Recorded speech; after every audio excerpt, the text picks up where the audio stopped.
বিসমিল্লাহির রহমানির রহিম।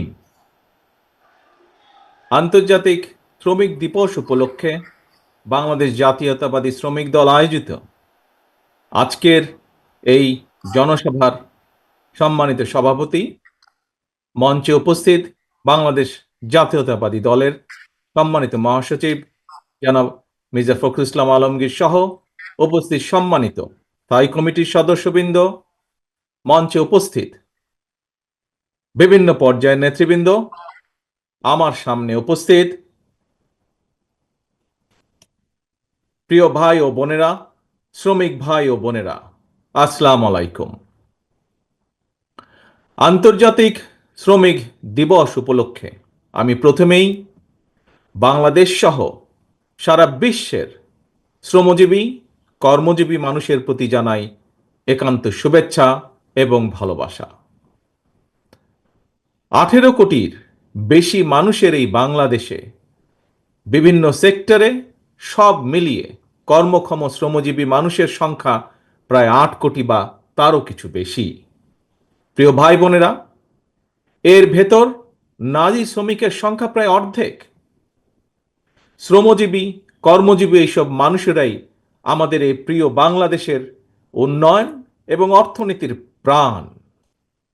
দেশের কোটি কোটি শ্রমজীবী, কর্মজীবী মানুষ, প্রান্তিক জনগোষ্ঠী, কৃষক, শ্রমিক, দিনমজুর মেহনতি জনগণকে অবহেলা কিংবা অধিকার বঞ্চিত রেখে আমাদের মুক্তিযুদ্ধের কাঙ্ক্ষিত বাংলাদেশ প্রতিষ্ঠা করা সম্ভব নয়। শ্রমজীবী, কর্মজীবী প্রিয় ভাই ও বোনেরা, আপনারা যারা আজকের এই সমাবেশে হাজির হয়েছেন, অবশ্যই আপনাদের একটি লক্ষ্য বা উদ্দেশ্য রয়েছে, একটি প্রত্যাশা রয়েছে। কি সেই প্রত্যাশা, কি সেই উদ্দেশ্য? সেটি হলো এমন একটি গণতান্ত্রিক রাষ্ট্র, সরকার, সমাজ ব্যবস্থা, আপনাদের, আমাদের প্রত্যেকের প্রত্যাশা, এমন একটি কর্ম পরিবেশ আপনাদের প্রত্যাশা, যে রাষ্ট্র এবং সমাজ আপনাদের প্রত্যাশা এবং প্রাপ্তি নিশ্চিত করবে। মাথার ঘাম পায়ে ফেলে উৎপাদন, উপার্জন করার পর আপনারা শ্রমের ন্যায্য মূল্য পাবেন। রাষ্ট্র ও সমাজে আপনাদের অধিকার এবং মর্যাদা নিশ্চিত থাকবে। এমন একটি গণতান্ত্রিক রাষ্ট্র, সরকার, সমাজ ব্যবস্থায় আপনাদের সহ আমাদের সকলের প্রত্যাশা। এমন একটি বাংলাদেশ প্রতিষ্ঠিত হলে আপনারা ভালো থাকবেন, আপনাদের পরিবার ভালো থাকবে, বাংলাদেশ ভালো থাকবে। আপনারা ভালো থাকলে দেশ ভালো থাকবে। দেশ এবং জনগণ ভালো থাকলে, দেশে জনগণের অধিকার প্রতিষ্ঠিত থাকলে কেউ বাংলাদেশকে তাবেদার রাষ্ট্রে পরিণত করতে পারবে না। সুতরাং দেশে জনগণের অধিকার প্রতিষ্ঠিত থাকা না থাকার সঙ্গে, জনগণের ভালো থাকা না থাকার সঙ্গে কিন্তু দেশের স্বাধীনতা, সার্বভৌমত্বের সরাসরি সম্পর্ক রয়েছে। প্রিয় ভাই বোনেরা, আপনাদের ভালো রাখার জন্য, দেশ এবং জনগণকে নিরাপদ রাখার জন্য, জনগণের অধিকার সুপ্রতিষ্ঠিত রাখার জন্যই আমাদের এই রাজনীতি, বিএনপির রাজনীতি। আমাদের সকলের প্রিয় দল বিএনপির প্রতিষ্ঠাতা, বাংলাদেশের স্বাধীনতার ঘোষক শহীদ রাষ্ট্রপতি জিয়াউর রহমানের একটি কথা এই ক্ষেত্রে আমি স্মরণ করতে পারি। শহীদ জিয়া বলেছিলেন, আমাদের রাজনৈতিক দর্শন হলো জনগণের কল্যাণে কাজ করা। প্রিয় ভাই বোনেরা, জনগণের রায় বিএনপি অনেকবার রাষ্ট্র পরিচালনার দায়িত্ব পালনের সুযোগ পেয়েছে।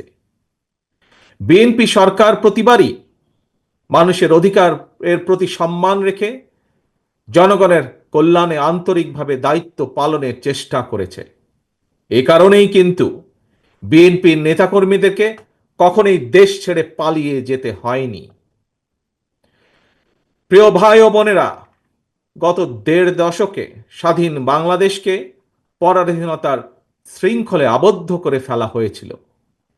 দুর্নীতি, দুঃশাসন চালিয়ে পলাতক স্বৈরাচার জনগণের স্বাধীনভাবে বাঁচার অধিকার, ভোটের অধিকারকে কেড়ে নিয়েছিল, জনগণকে করেছিল ক্ষমতাহীন। হাজারো শহীদের রক্তের বিনিময়, বীর জনতার গণ অভ্যুত্থানে ৫ই আগস্ট ফ্যাসিবাদের পতন ঘটেছে। কিন্তু ফ্যাসিবাদের পতন হলেও আজও জনগণের গণতান্ত্রিক রাজনৈতিক অধিকার এখনো সম্পূর্ণভাবে প্রতিষ্ঠিত হয়নি, এবং এ কারণেই শ্রমজীবী কর্মজীবী মানুষ এখনো তাদের নির্বাচিত প্রতিনিধিদের মাধ্যমে নিজেদের দুঃখ দুর্দশার কথাগুলো সরকারের কানে পৌঁছে দেওয়ার সুযোগ পাচ্ছে না। প্রিয় ভাই বোনেরা, এক্ষেত্রে আমি আপনাদের সামনে একটি উদাহরণ তুলে ধরতে চাই। আপনাদের নিশ্চয়ই সকলের কম বেশি জানা আছে, এবছর আলু চাষের সঙ্গে যারা জড়িত ছিলেন আপনারা সকলেই কম বেশি জানেন, দেশে কিন্তু এবছর বার্ষিক চাহিদার চেয়েও বেশি আলু উৎপাদিত হয়েছে।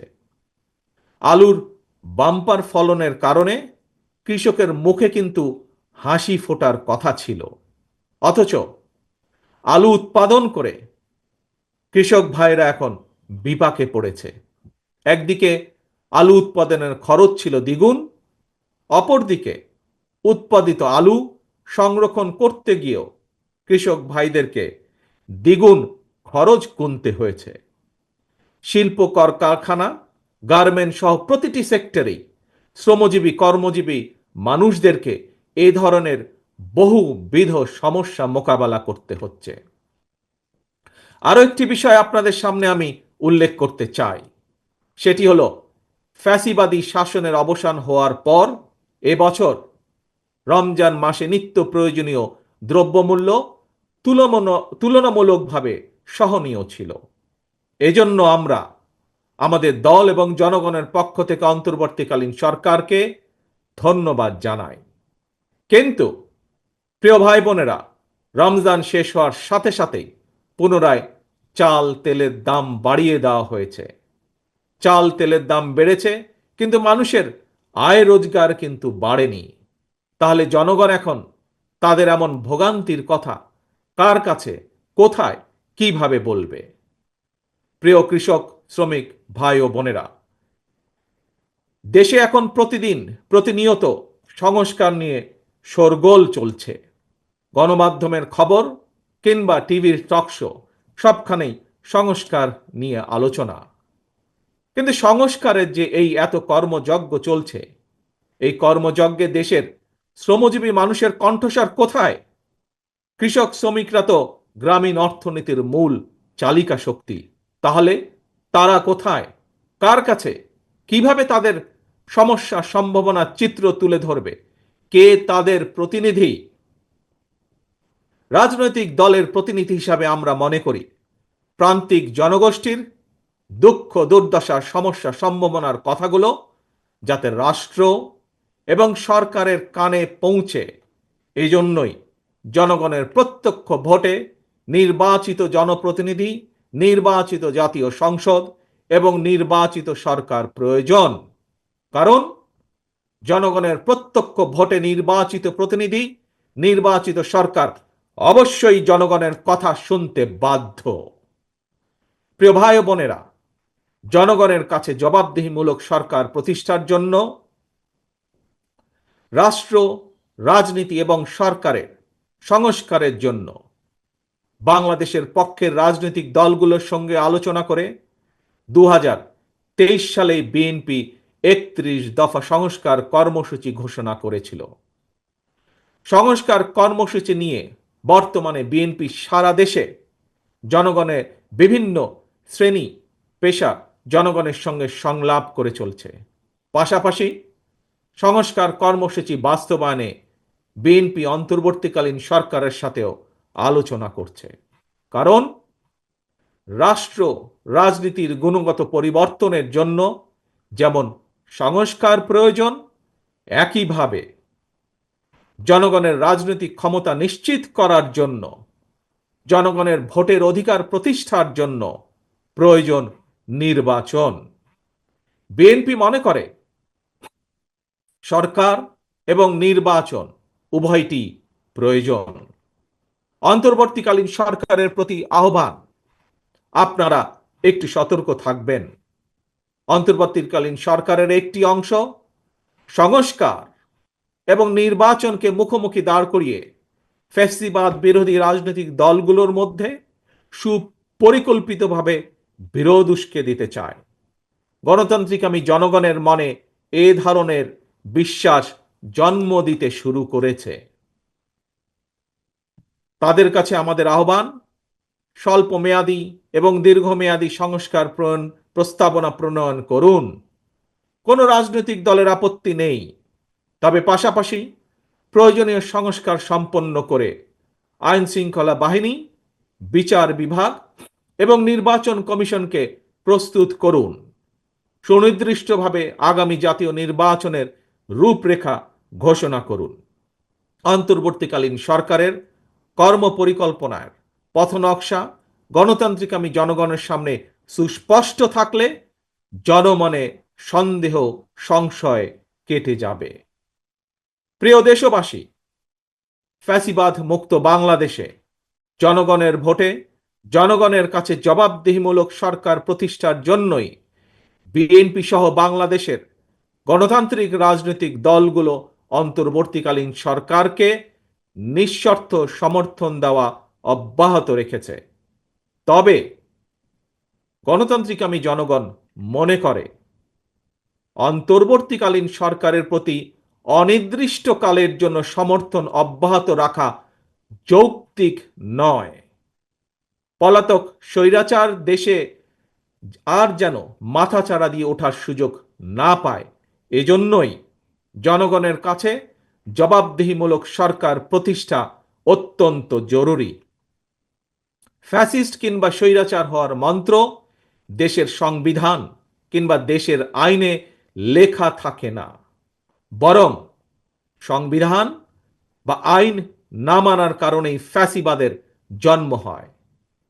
একজন ব্যক্তি বা গোষ্ঠী যখন থেকে নিজেকে কিংবা নিজেদেরকে একমাত্র অনিবার্য অপরিহার্য মনে করে জনগণের উপর একক সিদ্ধান্ত চাপিয়ে দিতে শুরু করে, তখন থেকেই ফ্যাসিবাদের যাত্রা শুরু হয়।